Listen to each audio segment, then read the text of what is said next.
मेरी तरफ से सबको सलाम। मेरा नाम अलबीना जाहिद है और मैं पाकिस्तान से तल्लुक़ रखती हूँ। मेरी गवाही कुछ इस तरह है कि हमारे घर में बहुत ज़्यादा शैतानी असरात है मेरे ससुराल में, और हम काफ़ी इस वजह से परेशान रहते थे। मौत का फरिश्ता, डेथ स्पिरिट जो हर वक्त हमारे घर में घूमती रहती थी।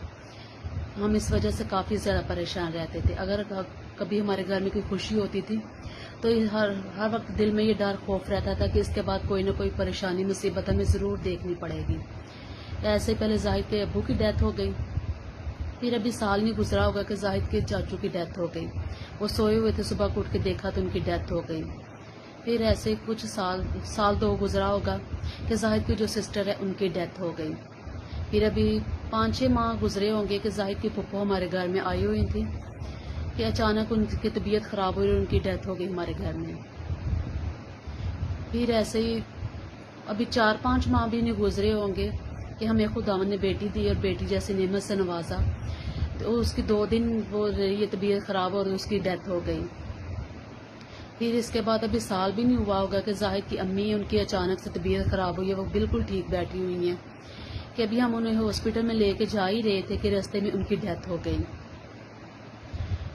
फिर ऐसे ही हमारे घर में मेरे देवर की शादी थी कि शादी से एक दिन बाद जाहिद के भाई का वलीमा था और वलीमे वाले दिन ही जाहिद के फूफा का इंतकाल हो गया, और हम लोग इस वजह से काफ़ी ज़्यादा परेशान रहते थे। कब हम बहुत ज़्यादा पास्टरों को भी बुलाते थे अपने घर में दुआ के लिए, और जो भी हमारे घर में दुआ के लिए आता था 1 या 2 बार आते थे, फिर दुआ के लिए दोबारा नहीं थे आते। हम दुआ के लिए बुलाते भी थे और हम खुदा के पास्टरों को बहुत ज़्यादा अपने घर में इनवाइट भी करते थे, उनका खाना वगैरह भी बनाते थे, मगर 1 या 2 बार इसके बाद हमारे घर में कोई भी नहीं था आता।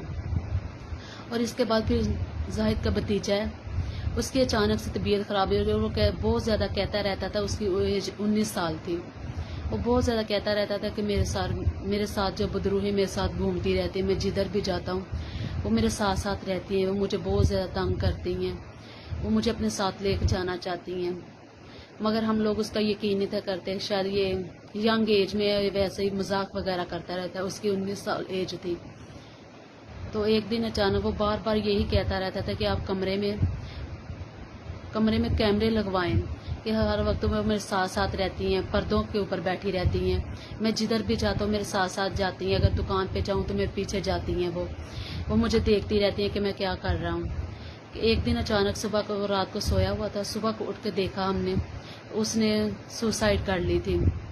उसने अपने गले में रस्सा लटका कर खुदकशी कर ली। उसके बाद फिर जब उस जाहिद के भतीजे के ऐसे डेथ हुई तो जाहिद की बहुत ज़्यादा तबीयत ख़राब रहना शुरू हो गई कि वो रात को जब भी सोते थे उनके हाथ पांव सुन्न हो जाते थे और झटके लगते थे, वो सही से सो नहीं थे पाते। फिर हमने बहुत ज़्यादा पास्टरों को भी बुलाया अपने घर में, दुआएं करवाई। फिर ऐसे ही होता था कि जो भी दुआ के लिए आते थे 1 या 2 बार आते थे, फिर दोबारा हमारे घर में नहीं थे आते। और हमारा भी ईमान खुदावंद पर ही था कि खुदावंद के दर पर ही जाने से हमें शफा मिलेगी, ना कि किसी और दर पर जाने से। हमने बहुत ज़्यादा दुआएं करवाई। फिर हमें किसी हमारी अजीज़ ने पास्टर साहब का नंबर दिया, पास्टर स्टीफन का नंबर दिया, और मैंने भी दिन रात पास्टर साहब से दुआएं करवाई। और पास्टर साहब को रोज़ाना मैंने कॉल की, ड्यूटी पर भी होते थे फिर भी मैं उनके कॉल करके पास्टर साहब से दुआएं करवाते रहते थे हम लोग। और खुदावंद ने हमारी दुआओं का जवाब दिया, और पास्टर साहब के वसीला से खुदावंद ने हमारी ज़िंदगी में अपना जलाल ज़ाहिर किया। अपने बंदा के वसीला से खुदावंद ने हमारी ज़िंदगी में मोजज़ा किया कि अब मेरे शोहर बिल्कुल ठीक हैं। वरना डॉक्टर उन्हें कहते थे कि आप मेडिसिन खाएंगे और 2-3 साल तक यही मेडिसिन आपकी ज़िंदगी में चलेगी। और इसके अलावा जाहिद के वो ड्यूटी भी बहुत अच्छी करते थे, वो कंट्रैक्शन का काम करते हैं। दिन रात मेहनत करने के बावजूद हमारे हालात इतने तंग हो गए थे, माली परेशानी रहती थी हर वक्त कि बच्चों की ज़रूरियात पूरी नहीं कर पा रहे थे। मगर अब खुदावंद के खादम की दुआओं के वसीला से भी वो बिल्कुल ठीक हैं और हमारे माली हालात भी बिल्कुल ठीक हैं। शुक्र है खुदावंद का कि खुदावंद ने अपने बंदा के वसीला से हमारी ज़िंदगी में अपना जलाल ज़ाहिर किया और अपने मोर्चे को हम पर ज़ाहिर किया। आमीन। शुक्रिया।